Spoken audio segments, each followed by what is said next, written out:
for Animals in Borderlands Environments, Clint Carroll, who we all know, and George Colfitz will be presenting. The commenter will be Sterling Evans, who is the Welsh chair at University of Oklahoma with interests in transnational history of the Great Plains, U.S. Mexican and U.S. Canadian borderlands agricultural history and environmental history, and has an edited collection on landscape history of North American Badlands with published articles on that topic. And so he will be commenting, I will be moderating, and I will turn over the podium to Clint.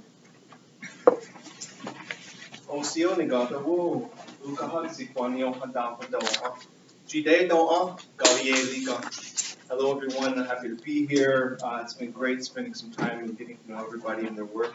I want to acknowledge the indigenous homelands on which we gather. Something that, as many of us in indigenous studies do, is we can't get around or can ignore acknowledging before we speak. And so I want to acknowledge Kiowa homelands, but also the numerous tribal nations that call Oklahoma home. As I mentioned in my brief introduction, I'm kind of a weird one here among us because of my academic background and methods that I use differ, but also draw upon history. I'm an ethnographer, was trained in political ecology, anthropology. I consider myself a scholar of Native and Indigenous studies, however, so that really grounds and centers my work. My past work, I worked very closely with my Cherokee community here in Oklahoma. It centers around tribal or indigenous environmental governance, political ecology, but also ethnobotany. I spent a lot of my time working on a tribal applied ethnobotanical project, so really looking at human-plant relationships. This project is a brand new project for me. It's kind of a spin-off on some of the historical or ethno-historical work that I've done in the past through the book, which came out in 2015. But it's different for me because I've been focusing so long on plants, human-plant relationships. And a mentor of mine at the University of Arizona, he's now Professor Emeritus, Tom Holm, is a Creek Cherokee scholar, formative scholar in the development of American Indian studies broadly, but specifically at U of A, came up to me after a presentation in Tahlequah during our State of Sequoia conference, which is no longer in existence, but it was a great venue. I presented all my work with elders and plants and plant knowledge, environmental policy, and Cherokee Nation. And he said to me, he came up after and said, what about the fauna? I'm like, what? We always talk about plants, the flora, and in my best Tom Holland impersonation, what about the fauna? And I was like, yeah, you're right, you're absolutely right. This is and not necessarily that they're disconnected, but this is a kind of a treatment of his suggestion early on. So it continues in the ethno-historical vein that really encompasses or makes up my chapter 2 of the book that looks at human-environmental relationships through time, specifically, as the title indicates, the changing landscapes of the Indian Territory before it was the state of Oklahoma. And so I draw from the stories that are housed here in the Western Historical Collection, the Indian Pioneer Papers, the George Duke Collection, to really get at those stories, those first-hand accounts of people's experiences, not necessarily going as far back as the immediately post-removal era, but people who had memories that stretched back to at least the late 1800s. So it's a different kind of history, I think, than what we've been hearing today. And as I said, it's a brand new project, so be easy, go easy. I wanted to start off by just acknowledging that we're talking about the Great Plains, and yet the Cherokee Nation straddles the Plains and the Ozark Highlands. And in fact, what I cover a lot in my book is how Cherokees made this new territory, if you will, our tribal lands in the West, home because of the familiarity of the foothills of the Ozarks, really the westernmost extent of the Ozark Mountains.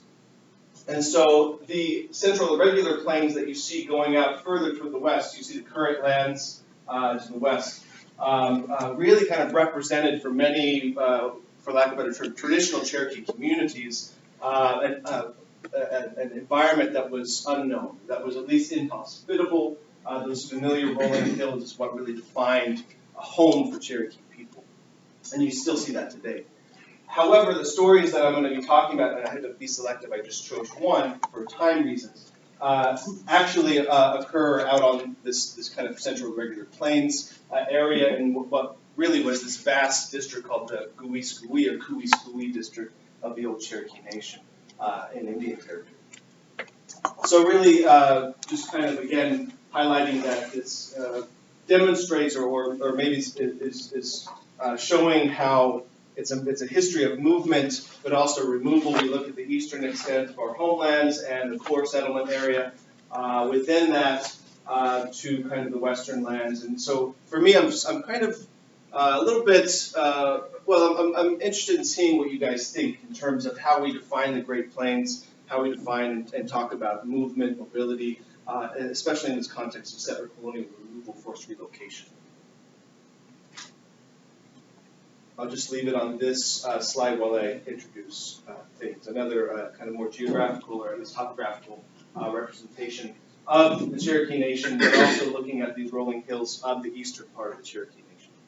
Throughout Cherokee history, animals have figured prominently as agents of creation, originators of disease, keepers of knowledge, and helpers to human beings. In common with many indigenous traditions, Cherokee animal stories impart lessons that draw upon distinctive animal traits and behaviors in order to teach humans about their own nature. Implicit in these stories is a voiced relationality with non-human animals, and this is extended to the structure of Cherokee society through the matrilineal clan system. As Elder Benny Smith shows, each of the 7 Cherokee clans can be associated with specific animals, even though their common Cherokee names vary. We have the Deer clan, and I have to be quick here because of time. The Panther clan, which is also known as the Long Hair clan or Twister clan. The Bear clan, also known as the Blue clan. Here again, I'm highlighting the animal representations. Anijisqua, the Bird clan, which is my clan. Aniwoti, the Hawk clan, but it's also known as the Red Paint or Medicine clan, the Red Powder clan. Aniwahyak, Wolf clan. And Anigodagewi, or the small prairie animal clan that Benny Smith really pulls out here in his analysis, most commonly known as the Savannah or even Wild Potato clan. So for those of you who know a little bit about Cherokee history and culture, you recognize those names. While the matrilineal clan system continues to govern Cherokee ceremonial practices today, for example, at numerous stomp grounds throughout northeast Oklahoma, matrilineal clans once overtly governed Cherokee life before the political centralization of the Cherokee Nation in the early 1800s. As I and others have described, profound changes in Cherokee society caused by the encroachment of the United States and its citizens into Cherokee lands led to the de-emphasis of the matrilineal clans and the centralization of political authority under a constitutional government. Yet while socio-political change punctuated Cherokee life throughout the 18th century to the present, due to the deerskin trade circa 1715 to 1760, Cherokee removal and reconstruction after the removal era, circa 1830 to 1860, the U.S. Civil War, the allotment era, and Oklahoma statehood in 1907, animals have maintained their significance in contemporary Cherokee culture as non-human teachers, messengers, and mediators. This continued significance is evinced in the current storytelling traditions and cultural expressions that have manifested frequently in conversations with fellow Cherokees throughout the course of my ethnographic fieldwork in northeast Oklahoma since 2004. As such, this paper asks, What lessons can we learn from the continuity of Cherokee cultural perspectives toward animals amid drastic social, political, environmental, and economic changes in the Cherokee inhabited lands west of the Mississippi, so from about 1800 to 1900, spanning present-day Arkansas and Oklahoma? How have Cherokees experienced and even contributed to these changes that seemingly run counter to ancestral teachings of respect and reciprocity embodied in animal stories? Lastly, what might these historical and cultural perspectives offer to contemporary tribal environmental policy and governance? I just wanted to bring it back to contemporary relevance. This paper explores Cherokee relationships to animals in the context of rapidly changing landscapes that included the decline and in some case decimation of numerous animal species. This topic is an understudied element of Cherokee life in the Western lands, since Cherokee relationships to plants have received the most scholarly attention. Yet animals as instrumental, integral components of ecosystems, a means of human survival, and non-human teachers deserve serious consideration when seeking to understand indigenous environmental adaptation. By examining narratives of connection and disconnection to animals in ethno-historical accounts, I seek to better understand how Cherokee people maintain their relationships to non-human animals in the context of social and environmental change. In his writings on indigenous religions and metaphysics, Standing Rock Sioux scholar Vine Deloria Jr. repeatedly stressed how indigenous perspectives on the environment often contradict Western European worldviews. For example, in God is Red, a native view of religion, he writes, quote, "Other living things are not regarded by indigenous peoples as insensitive species. Rather, they are people in the same manner that various tribes of human beings are people." End quote.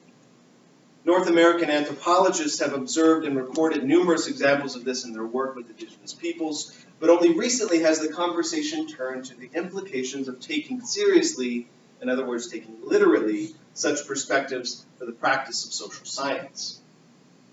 Paul Nadajdi offers a thorough discussion of this topic, drawing on his own and others' work with northern, and that means Canadian, indigenous hunting peoples of North America.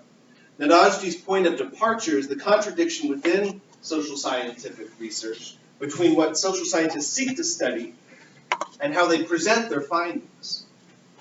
Adding to Elizabeth Pavanelli's critique, Nadajdi asserts that in working with indigenous peoples, social scientists must acknowledge the dynamics of uneven power relations, authority, and legitimacy within the act of research itself, and therefore actively question the ethics of simultaneously promoting indigenous knowledge while undermining its foundational premises.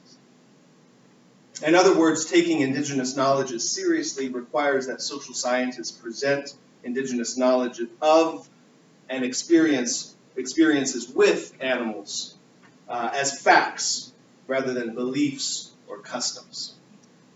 Doing so not only has implications for how anthropologists might lend their expertise to indigenous resource and land-based struggles, but also for how social scientists carry out their research.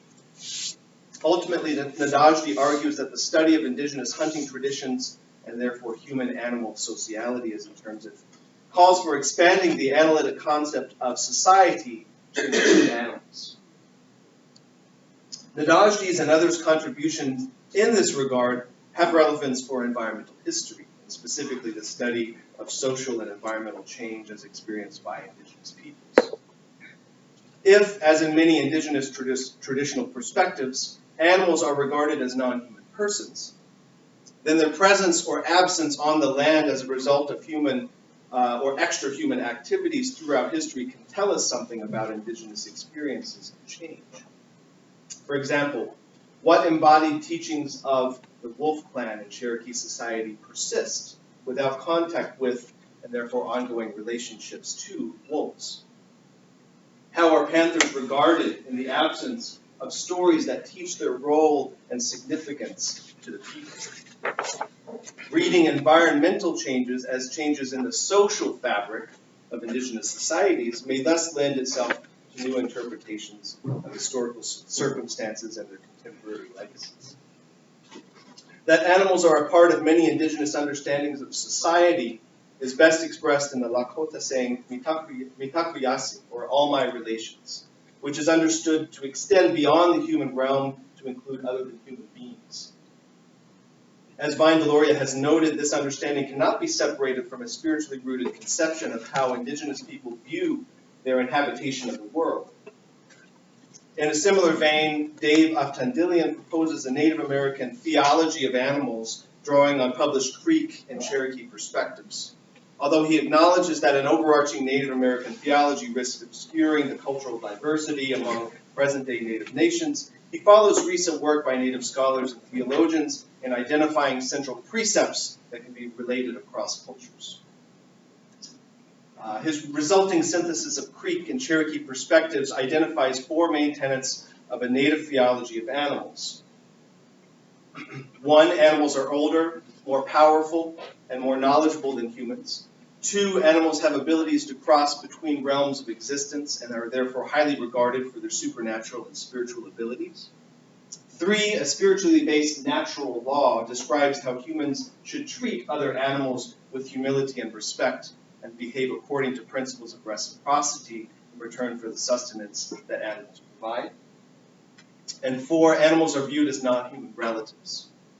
This set of concepts aligns with my recorded observations and conversations with contemporary Cherokee people in Oklahoma, which I haven't had the chance to incorporate into this draft, but I hope to get into that in future iterations of this paper. Interestingly, Aftandilian states, when Native people stop encountering animals in their daily lives and stop depending on them for subsistence and spiritual power, the animals become correspondingly less important in their theologies. This is the salient point that leads to the implications of abruptly changing lifestyles for Cherokee people throughout recent history, and the resulting understandings of animals in relation to human communities. Although my overall argument is one of cultural continuity, I do not intend to evade the reality of differential practices among a quite diverse population of Cherokee citizens in the past and at present. Indeed, economically motivated practices by many Cherokees, such as the illegal use of barbed wire fences to enclose large amounts of land for cattle grazing, and this was happening around the turn of the last century, contributed to the destruction of populations and habitats for many culturally significant animal species, such as panthers and wolves. And yet Cherokees tended to view these practices as deviations from cultural teachings and social ideals, such as respect for animals and communal ownership of land. So I want to talk a little bit about, very briefly about migration/removal, and then go into one of the two stories I was able to really use to anchor this paper. Again, as I said, the stories themselves are mainly from the Indian Pioneer papers. I can talk more about that in the Q&A perhaps in terms of finding them and just the amazing resource that is. But as far as Oklahoma, what was then Indian Territory, now Oklahoma, the lands west, and of course Arkansas as well. The lands west of the Mississippi River in present-day Arkansas and Oklahoma were populated by Cherokees well before the forced removal of the Cherokee Nation in 1838, 1839. Contemporary Cherokee ethno-historical accounts tell of the initial exploration of what later became the Indian Territory during the tense period of conflict with the Osages. Elder Crosland Smith, who is alive today, I work with him quite frequently, but what was so cool in going through these, specifically the Doris Duke papers, is that he was interviewing his elders back in the, was it the 30s and 40s that they were doing the Doris Duke project. And so I get to come across his own interviews in the online archives, so it's really kind of a cool, interesting experience. Crosland Smith, who is the grandson of Redbird Smith, if you're familiar with Cherokee history, he was a major figure in revitalizing culture, but also resisting allotment around that time of the late 1800s, early 1900s. Has recounted to me the journeys of Ugewalena, half-brother to Sequoyah, the inventor of our Cherokee syllabary, and how these journeys resulted in Cherokee place names still used today in the Cherokee Nation of Oklahoma. This story that I'll recount also appears in the Doris Duke papers, and I'm going to go ahead and just read his interview that he was giving back at that time. The story goes, the Osage tribe, for some reason or another, had their hunting party in the Cherokee territory. And they come across the Cherokee hunting party, and without warning, the Osage hunting party fired 3 arrows at the Cherokee hunting party and killed 3 Cherokee hunters. They fled without a fight. They escaped in the westerly direction. After some thinking went into the situation, Uge Waleda was given the responsibility of leading a small war party to pursue the Osage hunting party. During his journey, he named Fort Smith, Arkansas, as a place of the old fence. And the Cherokees have always known this place as the place of the old fence since probably before statehood and possibly before territorial days. And Sallisaw, Oklahoma, as a place of the swamps, a place of a lot of water that at that time, when this man traveled across this land in pursuit of the Osages, this land was in swamps. That much water was there. Now today this land is dry, and it stands to reason that this man traveled this land before any. Maybe the Spanish exploration took place first, but it's hard to say. But then Vian, Oklahoma was named the place of the garfish, because this man saw a large garfish in that area in the water. But now leaving Vian, he come to a place where there were spotted deer feeding out in the field. An open country that at that time, and he called this place the place of the spotted deer. That location in English is Fort Gibson, and he thinks about this as being an observation of antelope. Okay. So in Cherokee, the word for this place was spotted deer because we didn't have a word for antelope. This story recounts early Cherokee experiences in the western lands that, although incited by warfare, inscribed in place names descriptions of the land's features and its animal inhabitants. These place names continue to hold these observed landscape features for Cherokee speakers even in their present-day absence, thus encoding environmental knowledge and relationships to place in language.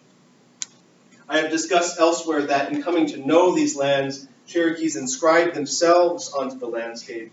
Conversely, the land made its imprint upon Cherokees as a place of warfare, spiritual experience, removal, and most importantly, renewal. So I now want to turn to just one selected account of by Cherokee people of animals in the Indian Territory, juxtaposing them with traditional stories recorded by anthropologists in order to glean meaning regarding Cherokee relationships to animals amid profound social and political change. So there's a lot of work that needs to be done beyond this. And what I've done for this draft is merely juxtapose. Okay, I think there's a lot more analysis that I need to further develop in terms of really teasing out these stories and their relevance in the context of this kind of overall cultural continuity which I'm arguing for.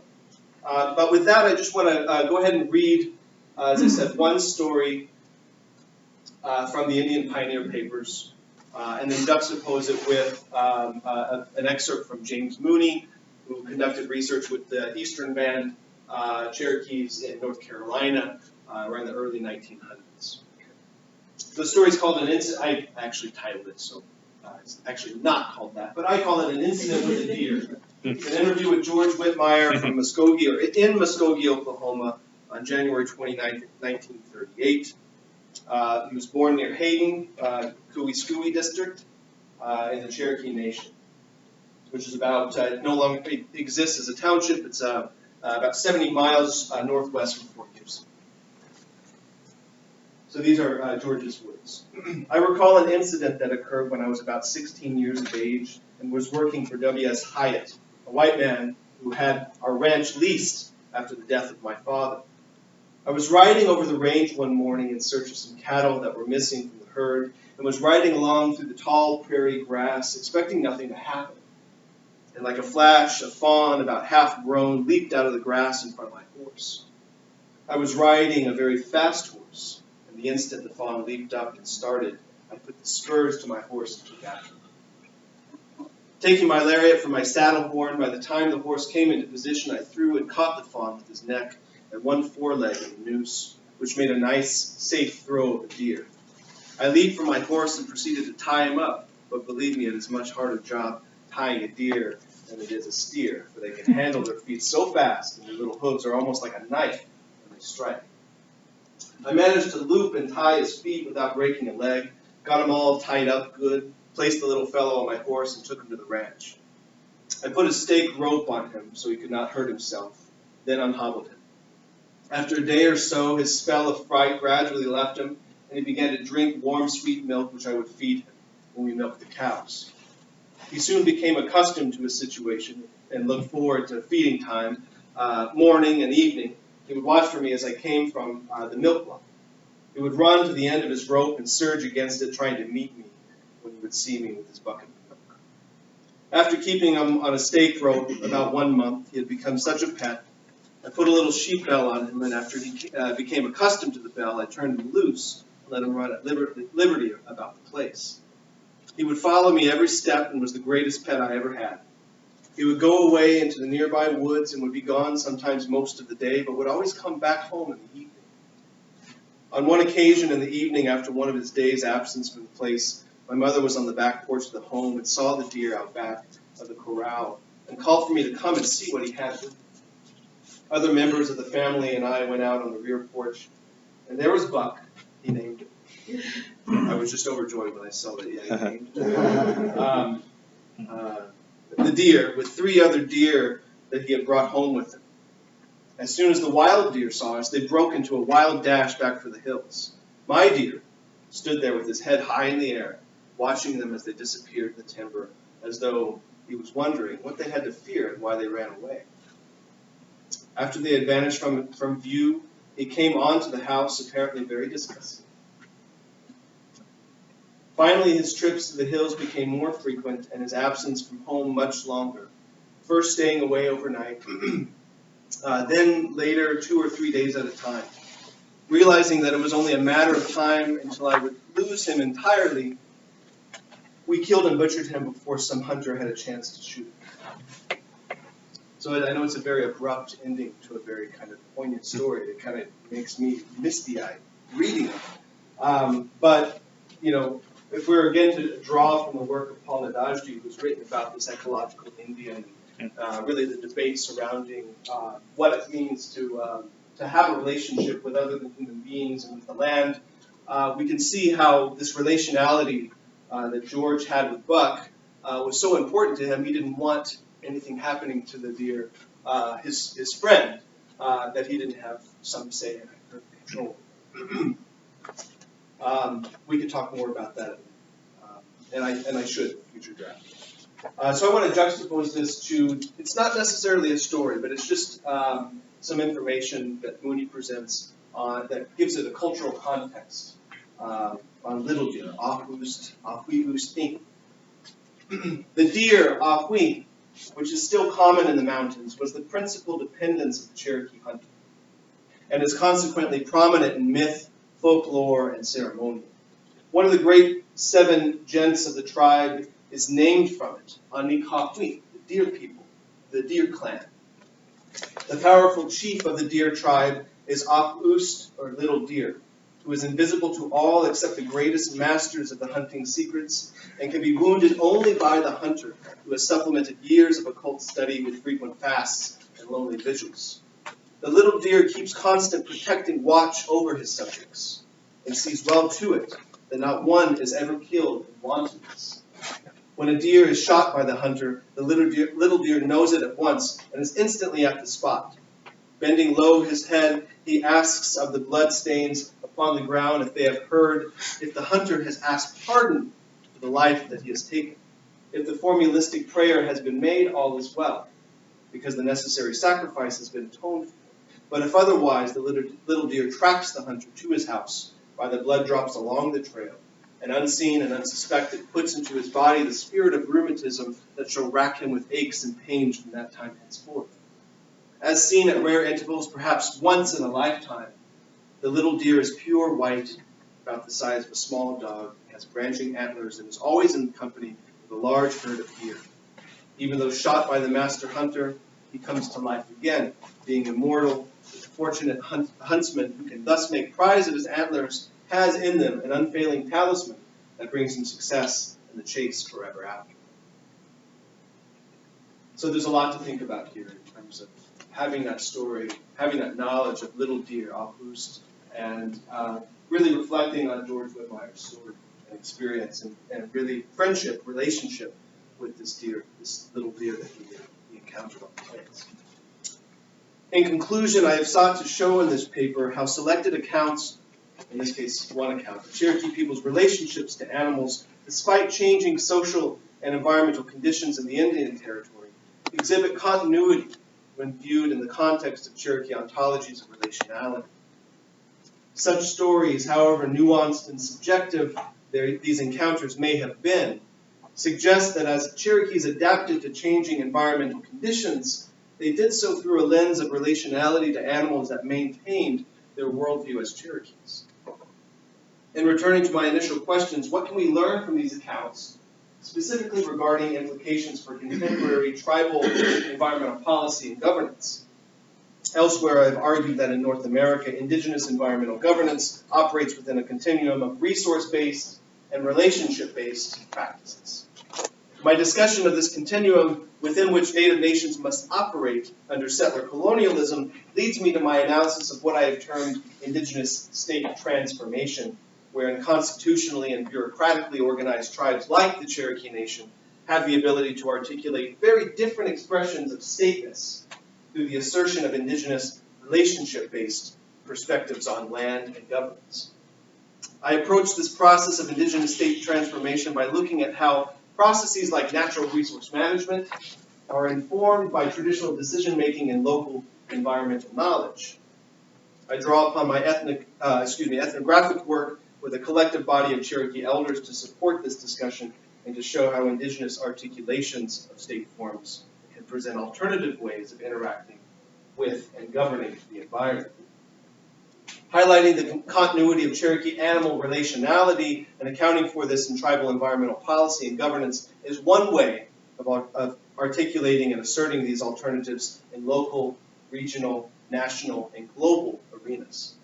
Indeed, our era of profound climate change calls for culturally informed strategies for maintaining and preserving indigenous knowledge, subsistence-based practices, and relationships to land and non-human animals.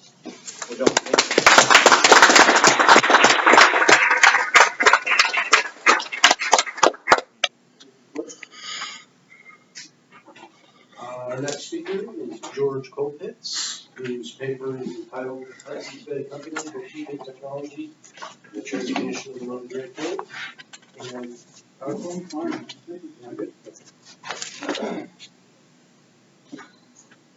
well, I wanted to start by thanking Catherine, Brian, and the organizers of this great workshop. Give me such a warm welcome. It's been wonderful meeting all of you and learning about your work, and I look forward to the rest of our time together. Also thanks Sterling for reading my paper today, and it's really good to see you again, Sterling. And I have to say, Clint, I was a little intimidated following you. It's hard to follow a great paper like you have, and also the different approach you have towards animals. And I realized, though, as you were speaking, that we do have a way of conversing here. And just as stories have continuity in the Cherokee world and pass on, the construction of stories occurs in accounting as well, which I'm trying to get at in this paper, where information is digested in new ways. And even in 18th century double entry textbooks, the author talks about an artistry in the ledger accounting. But what's interesting is you're mentioning Vandaloria and the fundamentally different worldview. And this is where I end up in my paper with these stark journals, driven by accounting, the back ending of accounting that's driving the journal writing. And what we have is very sparse descriptions of not only the natural world, but what's of key interest to me is, seems to be always of key interest to the bison. At any rate, this project is related to a business history and environment special issue in the Journal of Business History that I embarked on quite a while ago, where I was looking at flows of different types of environmental information within the hierarchies of the company. And then following up on that, I decided in this paper I'd look more carefully at at accounting as technology on the Great Plains.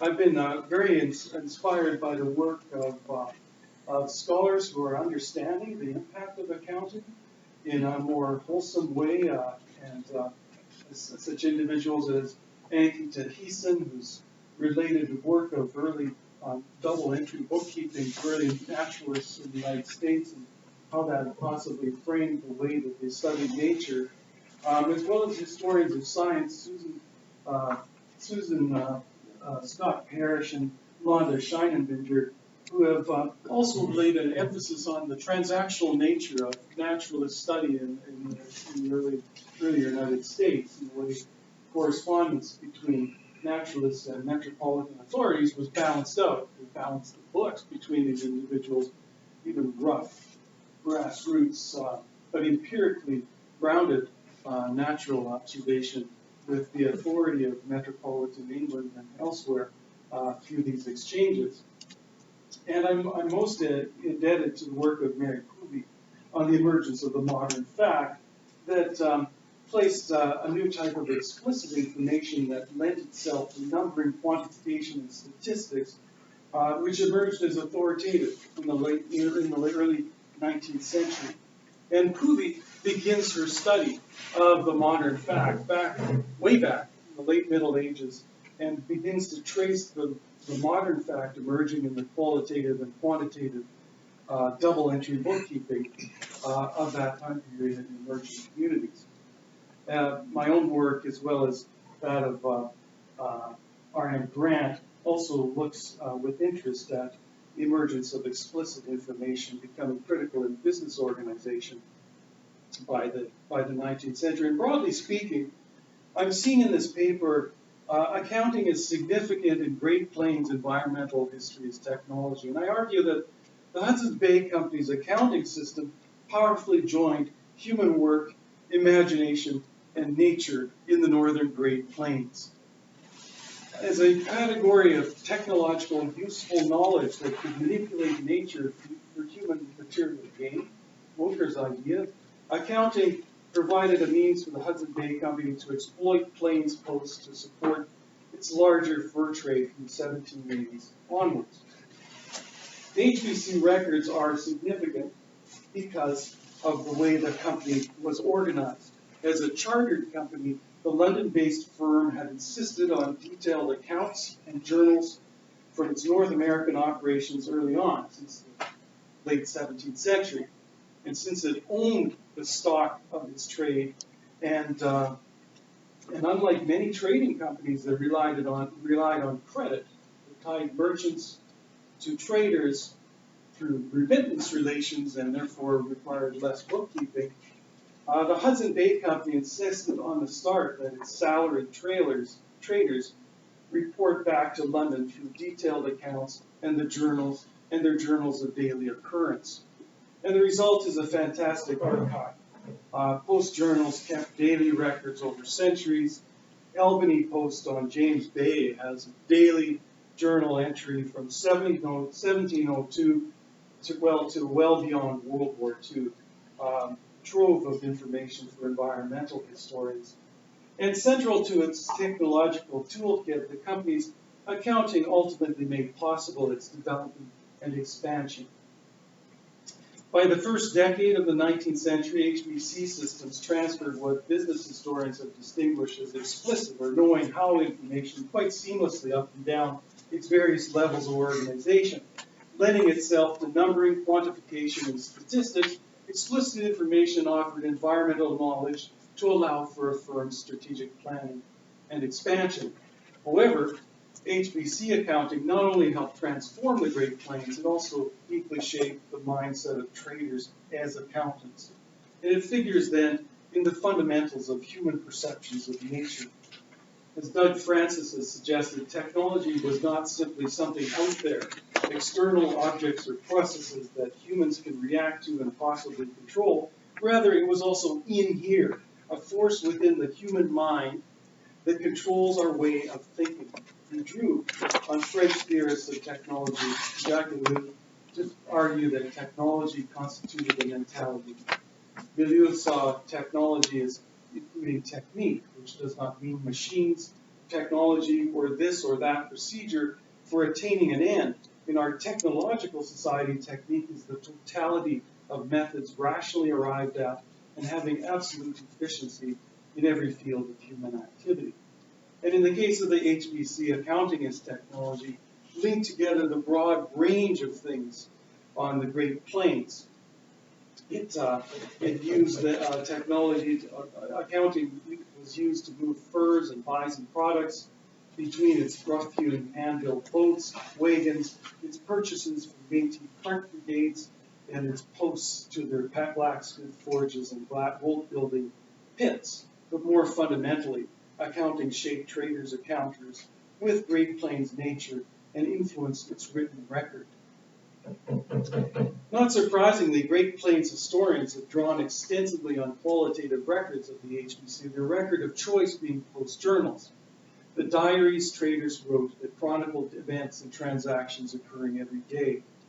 However, these post journals of the company, and most likely throughout the West, where accounting traders kept track of transactions, present numerous methodological challenges, especially in the case of the HBC, where they constituted a critical piece in an accounting system fueling business expansion in North America.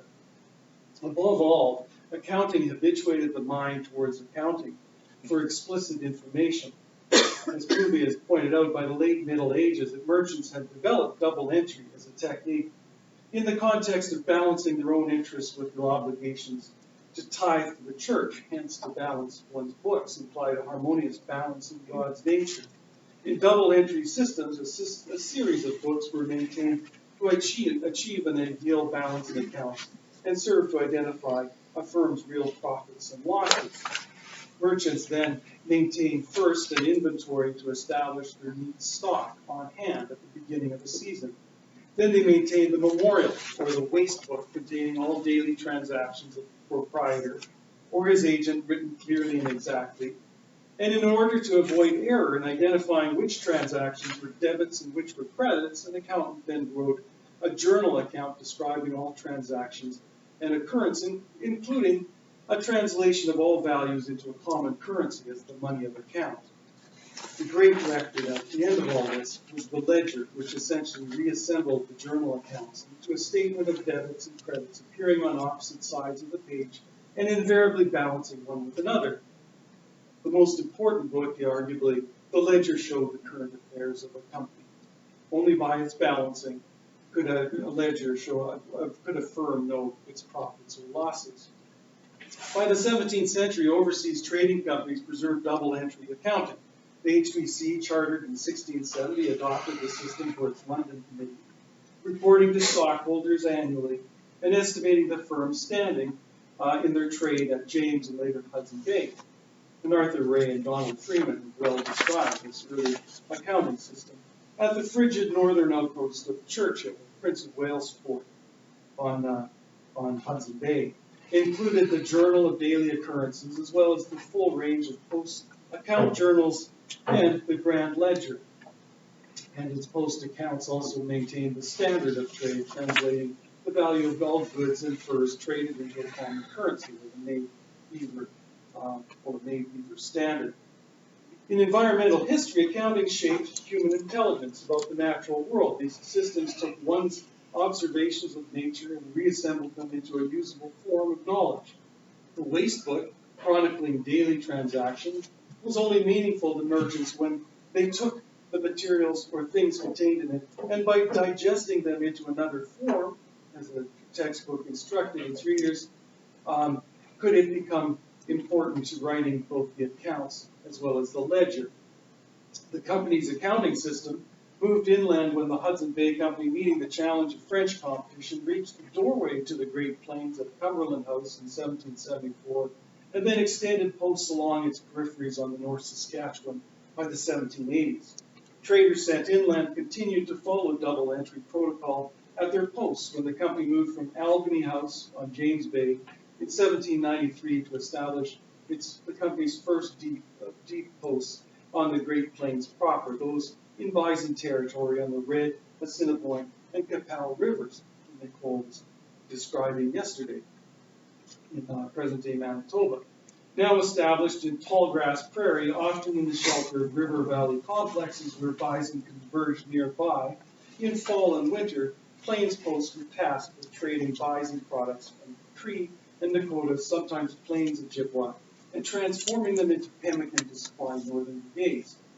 The company's Pembina post, established on the border of the United States in present-day Manitoba, subsuming the cost of trade goods used to obtain bison products within its total charge of debits in 1811 to 12, arrived at its own balanced ledger that year.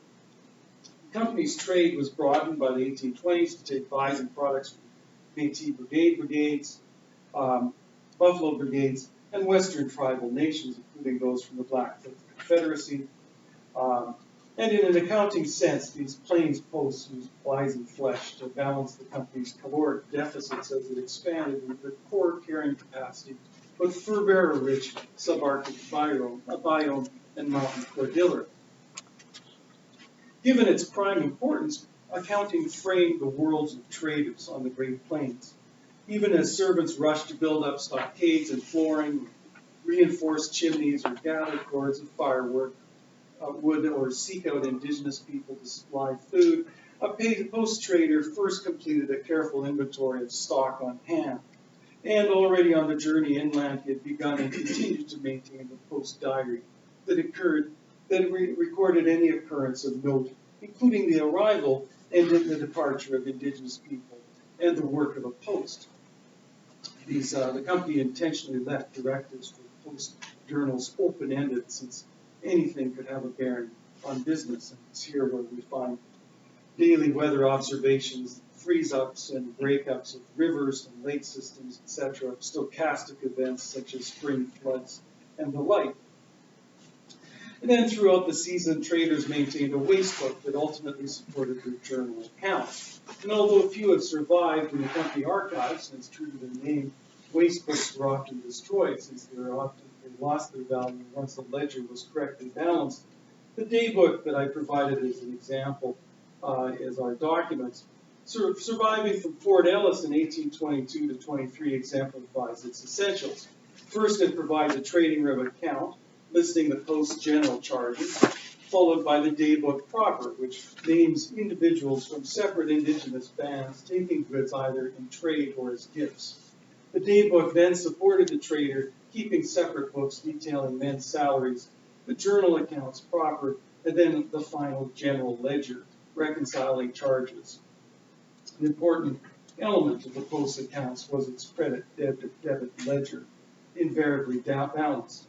And in the 19th century, coinciding with regional scarcity of game and fur bearers, an important support to accounting were Indian blotter books and Indian character books, the former providing a running credit-debit ledger for individual indigenous traders, the latter providing a credit rating for those individuals as good or poor risks for advancing goods on credit. And this corpus of post accounts and accounting, from post diaries to journals of accounts to ledgers to Indian blotters and character books, offers a tantalizing window for environmental historians, whether for the human ecology of indigenous people, ecological reconstructions, historical climatology, or the rise and fall of animal populations. Most tantalizing are these post diaries. Hundreds of HBC diaries have been preserved in the archives from tall grass, parkland, mesic, and xeric grasslands between the 1790s through the 1860s, to the high point of bison. However, as Ray and Freeman have pointed out, researchers drawing from pieces of accounts must keep in mind the accounting system to make sense of them, and the same holds true of post diaries. Indeed, they communicated a normative expectation of the natural world cultivated in the double entry tradition. A trader's duty was to maintain balance between what was being paid out to indigenous people and trade goods, as well as the value of goods coming back into stock by the end of the season.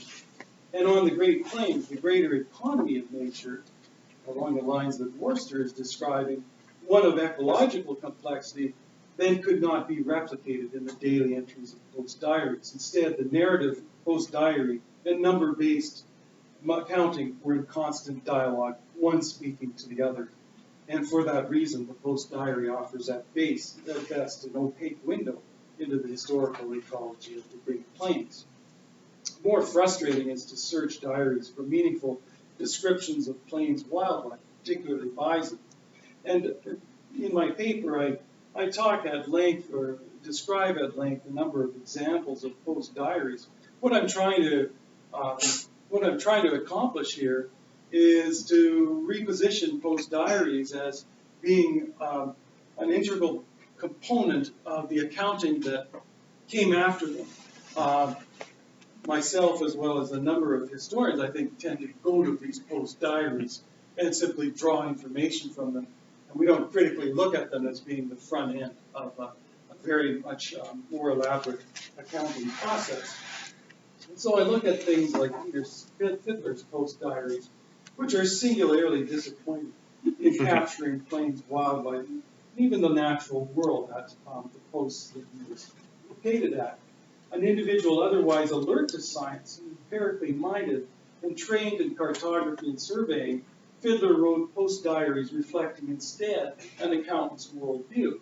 And different from his exploratory journals on the eastern slopes of the Rockies, which we heard about from Maria's paper, quoting them yesterday, Fiddler adhered to his accounting responsibilities when he was sent to establish Chesterfield House on the lower Saskatchewan River in present-day Saskatchewan and close to what is now the Montana border in 1800.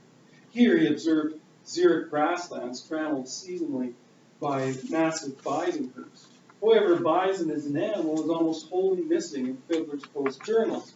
Instead, we have elaborate detail as to the location of bison, mapped as Fiddler was able to, and also comments such as the buffalo are plentiful here, as he points out at one point in his travel up the river.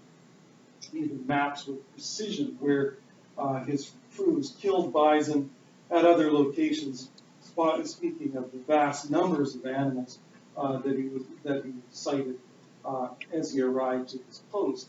In his second season, Fiddler's diary mentions the great numbers of buffalo about the house, or on another occasion, the thousands on thousands of buffalo in sight from the house, or on another occasion, the millions of buffalo all around the house, not 1/4 mile off. However, these were not natural history observations. As an accountant, Fiddler identified the post stock of bison to support the trade. He took recourse in the modern fact to inventory in the aggregate extent. Whatever his interests in natural history, Fiddler wrote his diaries to support what would come after them, and that was his accounting. And it's fortunate in this respect that 2 drafts of Fiddler's Chesterfield diary survive that indicate the ways that he took pains, in fact, expunge his narrative entries of comprehensive nature description.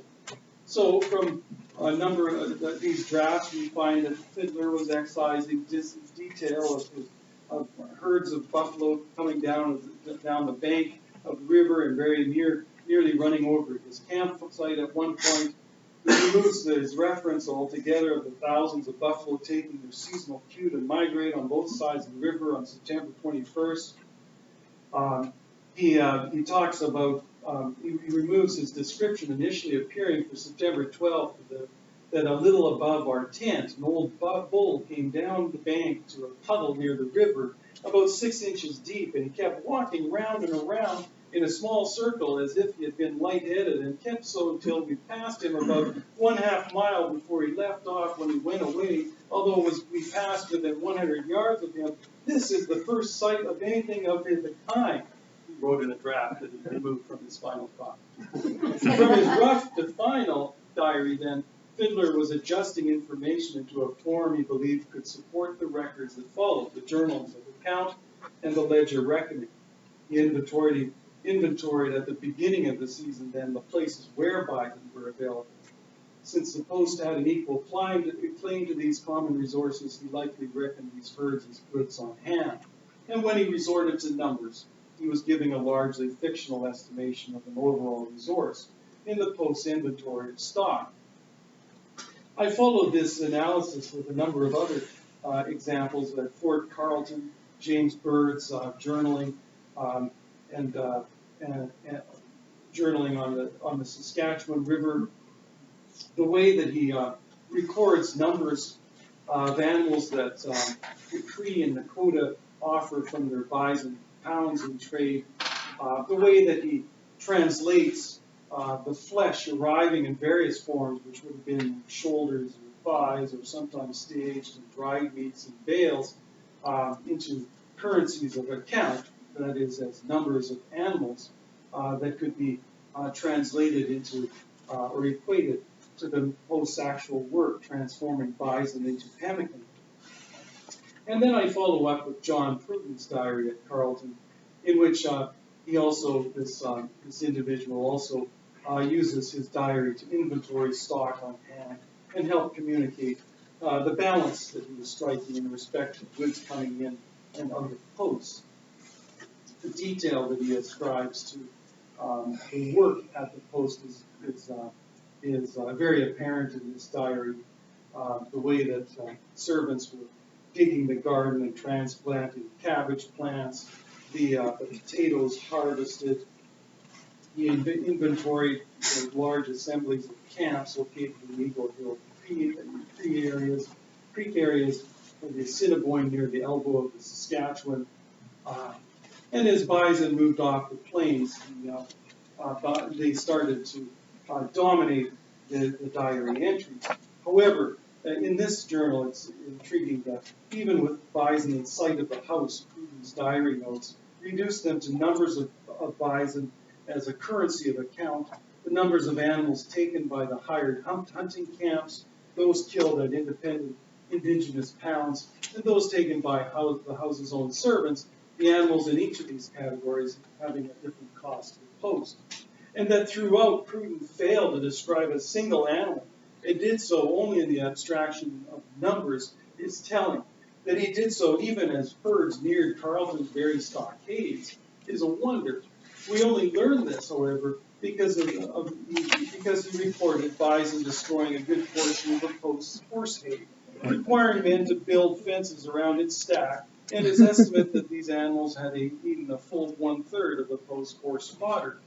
The wolf packs, drawn towards indigenous pounds in the Post's own butchery sites, likely seen and undoubtedly heard in their evening howl, were also reduced in accounting terms to the proportion of meat lost to these scavengers, typically one animal in 4 or 5 consumed by wolves. Pruden also described bison according to their currency of account, numbering animals which were in reality dressed weight and dissembled from camp butchery. And as accountants, traders trained their eyes and sharpened their sensibilities to offer in diary entries explicit environmental information. Outside the strictures of the Post, where a trader's accounting responsibilities ended, diary description, not surprisingly, could change significantly.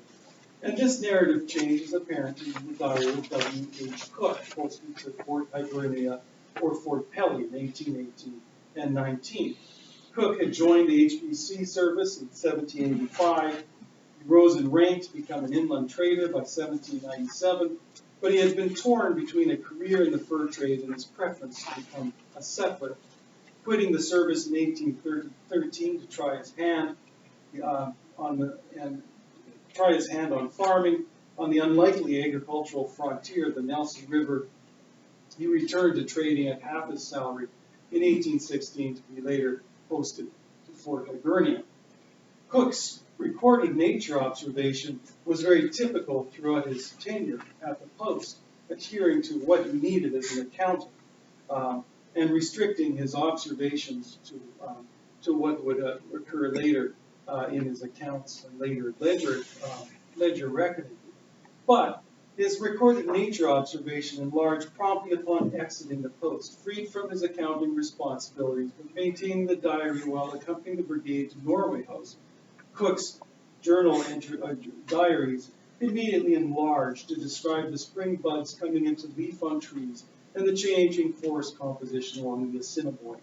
He also provided descriptions of wildlife, the snowshoe rabbits still in white robe, standing out in their runs across the brown mud, and the crowded hoofprints of bison and moose along the river edges. In fact, writing the amazing number of buffalo paths this day, and some skeletons of buffalo lying along the paths, which seem to mark this part of the country as an established presence. He even attempted, at another point, to describe an animal escaping its killing by the men of this contingent, trying to scale a 12-foot high and almost perpendicular slope. All this to suggest that the accounting backdrop to these journals was integral to understanding how to read them and how to look for not only what's in them, but what was also excluded from them. Drawn into a larger system of accounting that I've described elsewhere in the paper, and suggest was part of a larger technology on the Great Plains. I argue that this aspect of Great Plains history has to be accounted for when you look back at the British portions of the plains stretching out northward and within the Hudson's Bay Company's purview. Thank you very much.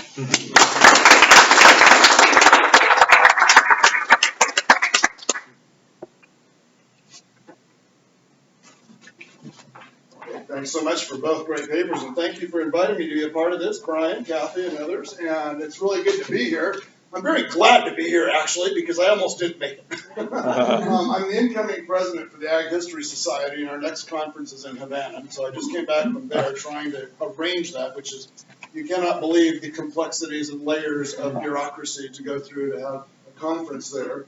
But everything was going fine until the flight yesterday back, and we were even just right at the moment to take off when our plane hit a turkey vulture. Right in the left turbine engine. We had to go back to the terminal, and it's really quite a miracle that I'm even here today. There's lots of things I had to change about. But anyhow, it's very good to be here. I'm firstly Latin American, but I also have a lot of connections with the Great Plains in my own research. I'm originally from North Dakota, lived in Wyoming many years, Colorado many years, went to the University of Kansas, I've taught in Alberta, Manitoba, and here in Oklahoma. So this is great, and I'm so sorry I missed the papers yesterday. I would have loved them to read them since Brian sent those to us. And they sound so good, and they're right up my alley in many ways. I'm very glad that I did hit today's papers, though. They were fascinating in so many ways. And the ones on pipelines and open pits certainly remind me of my days in Wyoming. I was there during the Reagan 80s, which almost seemed nostalgic now. But nonetheless. So live feed, by the way. What's that? Live feed. Good. But also, in terms of what we were saying about the overburden in southwestern Wyoming, it is called the overthrust belt from Rock Springs, Green River over to Evanston. That is the overthrust belt. And so there's interesting ways of using these kind of words too in many ways too. So definitely those things are going on. I was a public lands activist in Wyoming many of those years, and so got involved with so many of those kind of issues with wilderness preservation and those kind of things. So all those things tie in nicely to what we were talking about today, and I think the papers were outstanding. As are the last two that we just heard on. Not so with these. I think these are really excellent animal environmental histories that speak in many ways to things that should draw our attention. And including talking about bison, the tie I wore today was on purpose, George. Okay, and always facing left, okay, as they are on the Wyoming and Manitoba flags, are they not? So I moved here from Brandon, Manitoba, and so we'll talk about the oil capitals there. Brandon wheat kings will always nonetheless. Okay, also these two papers today not only are great animal environmental history, but they also have great borderlands focus, something that this really wasn't fleshed out enough from the title of this session. That, of course, I am always intrigued, and it has so much potential in both, with the borderlands between Indian country and not. and the rise from removal onward and things. And so there's interesting things that could even be fleshed out more on that. And the other common trait between these two papers is that of the role of capitalism in environmental history, both of which are dealt on, but both which probably could be expanded on in the next draft of the book. So excellent stuff indeed. Let me go to Clint's paper first here and make some comments about some thoughts that I had while reading this. And by the way, welcome back to Oklahoma. Well, you know the Western History Collection well, I can tell. And I'm glad that facility was so available to you and has helped you in your research. We're very proud of it here, of course. And but I think it's an incredibly well-conceived paper. It's a great topic to do. I love the mix of methodologies a lot. And I know you're not a historian, but that's fine. I love interdisciplinary things, and it will make a great entry into this book as it comes out later as an edited volume. It's going to be an important chapter for it. The thing, though, is Bob Runstrom here yet today? He was here yesterday. Such issue with you on is it the Great Plains or not. So I'm very glad that you started with that. And we just recently had a dissertation defense about some of the Southern Plains, and he thought part of it wasn't Great Plains at all. And so he would probably take issue with this, especially your opening slide showing those eastern, the Ozark Plateau there and things. But so you definitely deal with that, how you might want to write about that. I have less of an issue because Oklahoma is a Southern Plains state in which this is existing, but geologically and geographically, there are people that might have issues with that. I also understand that these are rough draft papers. In each paper, there are some format troubles and grammatical and spelling things and things like that that can be certainly cleaned up later. But nonetheless, more important are some of the issues.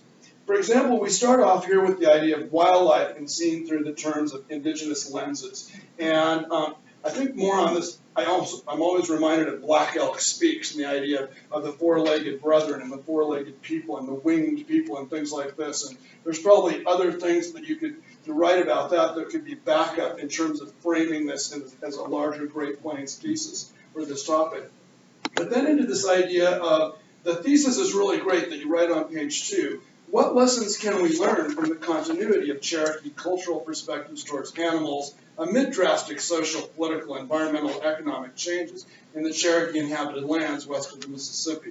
That's a great thesis, and I think that's what you're really getting on here. But I think there's still some larger questions going on with this connection versus disconnection, which you raise. And I think some of the disconnection is what we need a little bit more fleshed out. I'm going to get to that in a minute. You also write a lot about the contemporary tribal environmental policy and governance.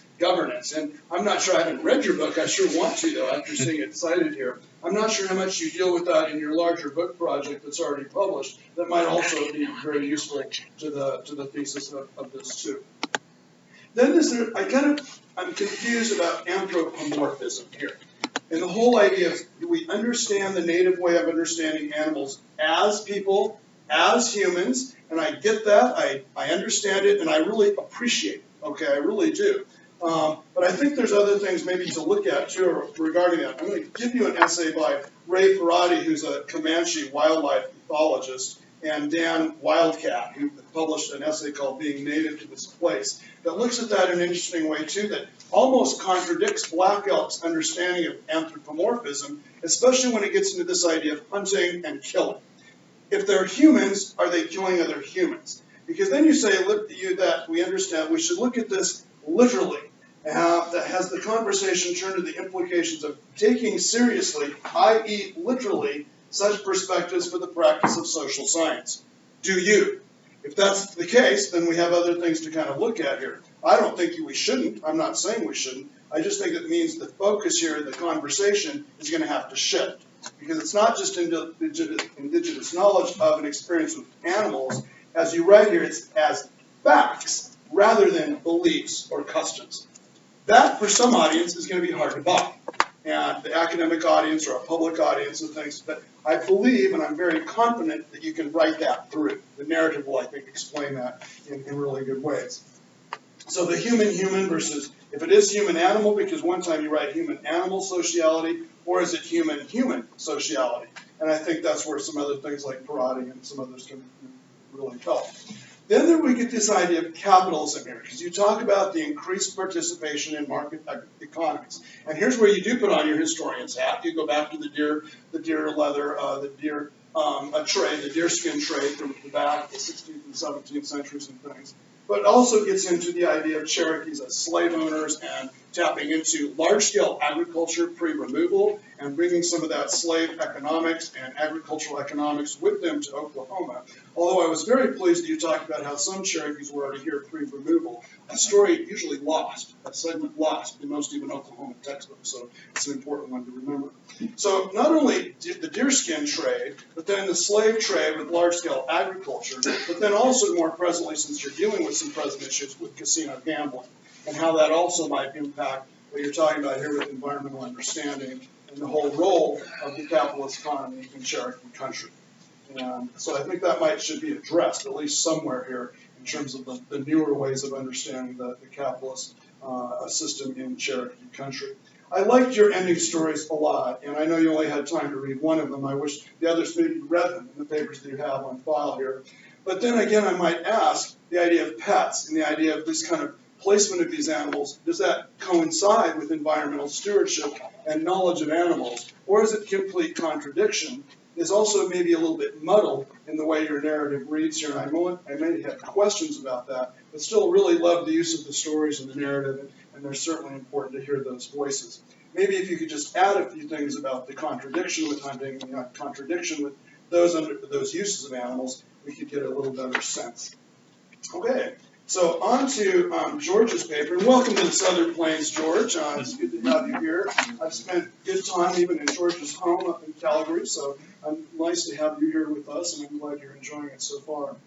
But how about this, folks? We actually have accounting and double entry bookkeeping as environmental history. Who'd have thought, right? Okay, that's got to be a new one here. And quick, is there an account in the house? Kind of thing. And we're on board, but it also really does show in many ways the mix of environmental capital and capitalism here. Looking at ledgers and daybooks and things like that, and I think you've done a wonderful job of walking us through that on how that methodology can really work to show lots of interesting things about environmental history and of animals at this period of time in Rupert's Land and later part of Western Canada. But so very interesting. And that also then goes into this idea of what you're calling, or drawing on others calling, the technological toolkit. That works really well. I think that really is the nice way to frame this, because technology and accounting I don't often think of in the same page. But you're having us do that, and I think you explain that really nicely. It should be a nice basis for the rest of the article here. But then I saw that some things like Skip Ray and others have written about have also kind of drawn on that. You might want to make sure that what you're pointing out is different than what Skip has already done in some of those other, in some of that literature. It's good to know about how this is working out here then, and how accounting provided this useful knowledge, especially in how you're framing this in capitalism in ways that kind of commonality between the two papers here. But in some ways I kept wondering, are we stretching it?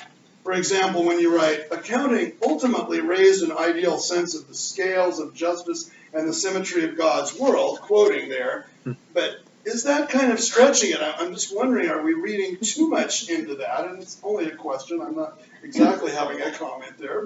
And then when you write later on page 6, in moving from post diaries to accounts and finally to ledgers, a trader prioritized certain environmental knowledge and digested nature into a new form.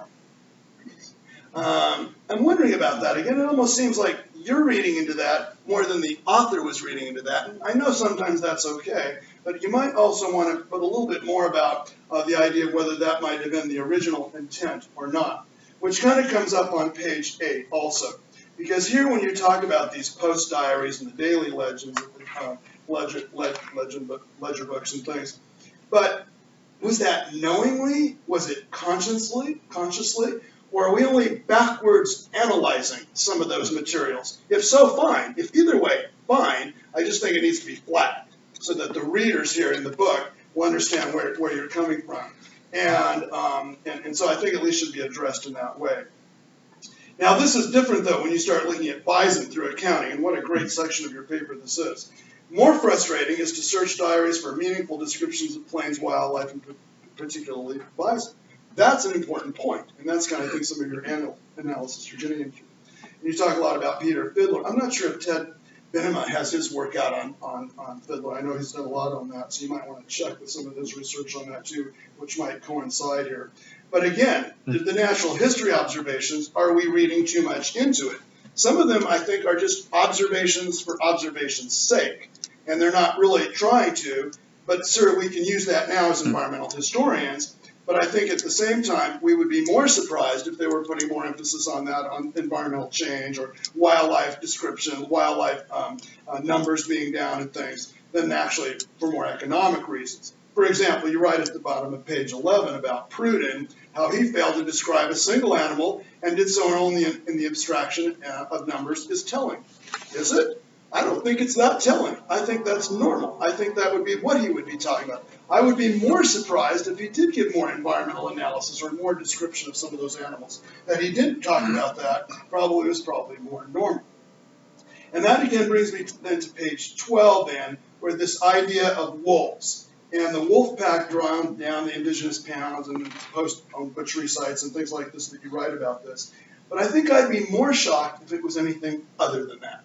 For example, we cannot place backwards our understandings or appreciation of trophic levels and the wolf's place in predation and those kind of things now, or even the idea of wolf's role in wilderness and all that that brings up and things, because I think that would be a false representation of the writing of the time. Again, through narrative and through flagging, through signposting, I think you can deal with that without falling into that trap of being accused of just looking backwards to another time period.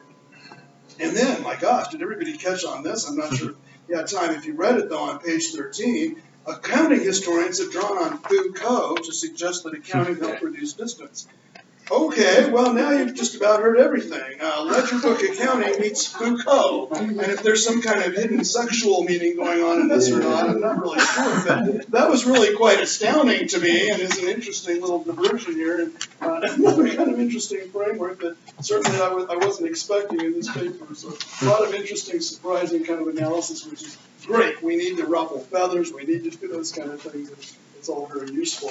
So with that in mind then, we have this kind of, in the conclusion then, Rupert's Land as a machine, the garden and the machine kind of mentality, and I appreciate how you look at nature from that kind of, that unit. Or was it just a political and territorial unit?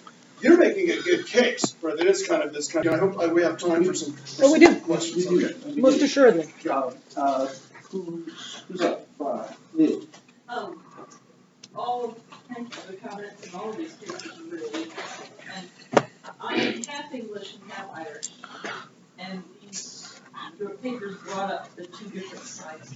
And I remember when I went to Ireland, my family comes from Donegal, which is the bit left over. And I was driving around with some cousins, and they said, "Oh, this is where the Moonies live." And it was such a connection between geography and family. And we sort of drove a little further, and there's a Mooney walking along the side. It's like, see, we told you that's what the Moonies were. And when you were telling the piece about this is where the white spotted deer is, this is where the thing, it brought up that idea of family as being rooted in place, and that you're connected to kind of animals as families. This is this family that is here. Especially clan. Yeah, exactly. And that's the relationality between family and space and animals. I just thought that was nice to say. And then the English side is my mother was a historian of colonial literacy, reading and writing colonial America, so it's a classic book. And in that, you can really see how the ideology of thriftiness, a kind of secular religiousness that is connected to accounting, really comes out, that I think would give you an ideological basis for some of the kind of desocialized accounts that you've got, right? That once you put it back into that, that boys are learning they learn the 3 R's, reading, writing, arithmetic, and so that connection of arithmetic goes straight back to this, sort of boys writing, cleanliness this is next to God doing the 6,000 comments. It's literally the way they write, right? And so there you've got this really clear, exactly some of the ideological components that you're making are set out there. Yeah, I appreciate what you're saying there. And Tahisi's work on it really gets this issue of just how much in the backdrop, how much are we just taking for granted this mindset around some issues we're talking about,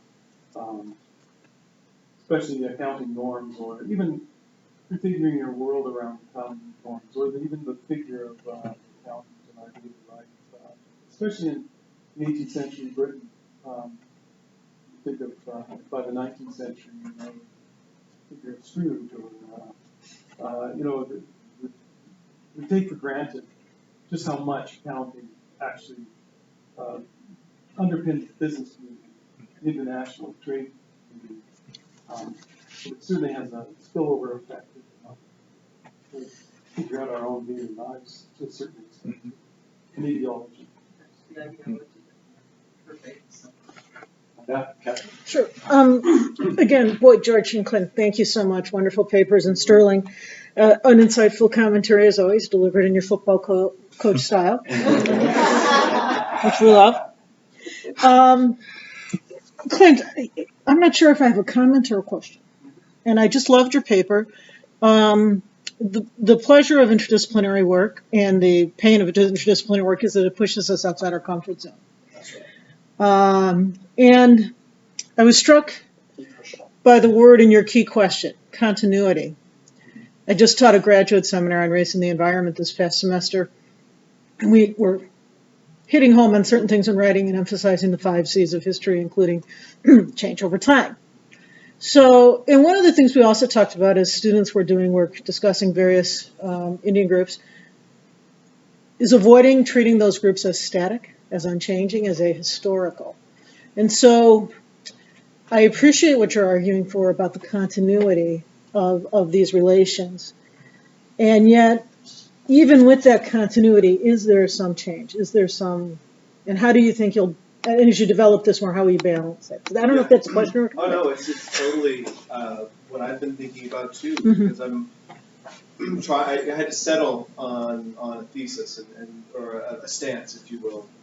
And I think I battled with that too, because I'm trained as a cultural anthropologist. We do the same thing. Of course, culture is not static, and yet Cherokees remain Cherokee. So I think I do need to treat this a little bit better in the actual text itself. But I think for me, the difference is change in material culture, change in relationship to the land and the what. I mean, we have a Cherokee, George Whitmire, on horseback, riding through the plains. Presumably, well, if you read more of the account, his father was a rancher. Okay, that's a lot of change from a woodland culture, Yes. And even as you brought up the issue of plantation slavery. That's humongous change, right? So I was thinking about, we've got this, and I even alluded to the fact that Cherokee people felt more comfortable in the hills. Here we have his mother was a white woman, his father was Cherokee. So, and then we've got Cherokee on the plains, or debatably on the plains, but still, and yet relating to an animal in a way that was not solely hunt and kill. Again, I agree, we have to tease out what this idea of a pet relationship means. But what I wasn't able to get to was the panther story. Yeah. That I really wish I had time for, but the way that it was juxtaposed, there was another similar story of making. I don't know if it's a pet or if it's making kin. I don't know. We can talk about that more. But the panther story in Oklahoma or in Indian Territory was juxtaposed with a panther story about that Mooney recorded that entailed a Cherokee person being invited into the Panther Lodge to dance and become a part of that society. So it still was a relationality, not necessarily a pet, but an interaction that was removed from hunting. And it's more important what they thought about it. Yeah. Yeah. Cool. Thanks, Bill. Yeah. Jonathan. That was fantastic stuff, and I have a question for both of you. It's about the concept of relationality as a kind of historical analysis. So, Benji, you have this amazing couple of phrases in there about voiced relationality and the ontology of relationality, super evocative, really extraordinary language. And it reminded me immediately of Julie Cruikshank's work on glaciers in the Yukon and Alaska. And so there's the voiced aspect is if it's relational, it's about an expression of relationality, but it's also about an internalization. It's a two-way thing. So I'm wondering if you can comment on that. And then for George, I also arrived at page 13 and I was like, holy crow, amazing. I had the exact opposite reaction. I'll do that. And so the question about relationality is one around how Foucault, as an empiricist, as a self-described historian of materiality, how that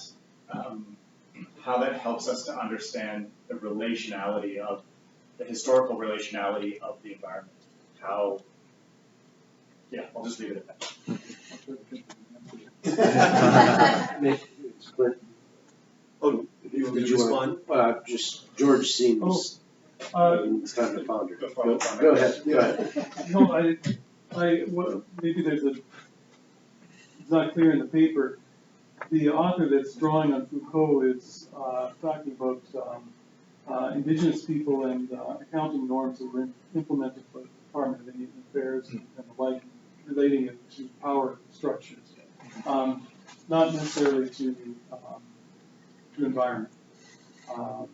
And so, I don't know if I'm answering your question, but where I was coming at this is I'm very interested in how these journals, if they are related to accounting, what does that mean? Are they driven by power dynamics, or are they driven by understanding of knowledge structures or the like? And I haven't quite figured out my mind on that yet. But I think there is something different going on because of the principles that these accountants are most concerned about in the daily interactions with indigenous people and in the natural world. I think it doesn't get reduced to simply a power projection or organization knowledge per se. I don't know if that makes sense. Yeah. Given that there are hungry people in the room, we do have one more comment, and then we will transition into lunch. I have a question for you first. I never knew that panthers were native people. Are they? This one was referred to as a pit panther. I have a feeling it was a mountain lion. It's more We still have them. yeah. So you have mountain lions, you don't have panthers. It's the same. Okay. Felis concolor, it's All the right. same genus Yeah. and species. Because I was just wondering whether that was an idea that was brought in from the southeast, right? Oh yeah, the idea of the black panther. Yeah. These are Different probably, coloration. but they are the actual same species.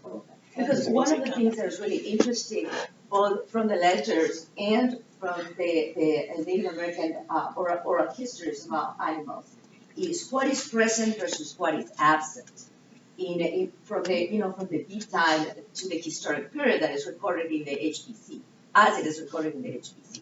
For example, there are animals that are not native from the archaeological period, from the prehistoric period to a particular area, and that over time they become more and more referred in the historic ledgers as things that certain tribes hunted, right? Like moose is a classic example. For reasons, legal reasons, and legal research reasons, have been tracking the movement, the arrival of moose into the northern Rocky Mountain front, because it doesn't exist in the origin stories of the planet. It's not a sacred animal, but it's a sacred animal for the tribes that move from the boreal forests in the parkland into the northern plains in the historic period. So through time, the HPC ledgers show more and more people from the West actually hunting an animal that wasn't present. So when you can actually combine both to look at the transformation of wildlife and the movement of wildlife in time, whether it is, climate change or whether hunters are actually pushing animals toward a particular area, in this case, moose, that I think is something that both completely different worlds that can actually be combined and integrated to construct these kinds of evolutionary stories, these environmental change stories. That's fascinating, that's a really good point. They weren't originally in the Northern Rockies. Oh, no. There's, out of 250,000 bones excavated from the Rocky Mountain front, there's one moose. Wow. Wow. Yeah, I learned that from Kate.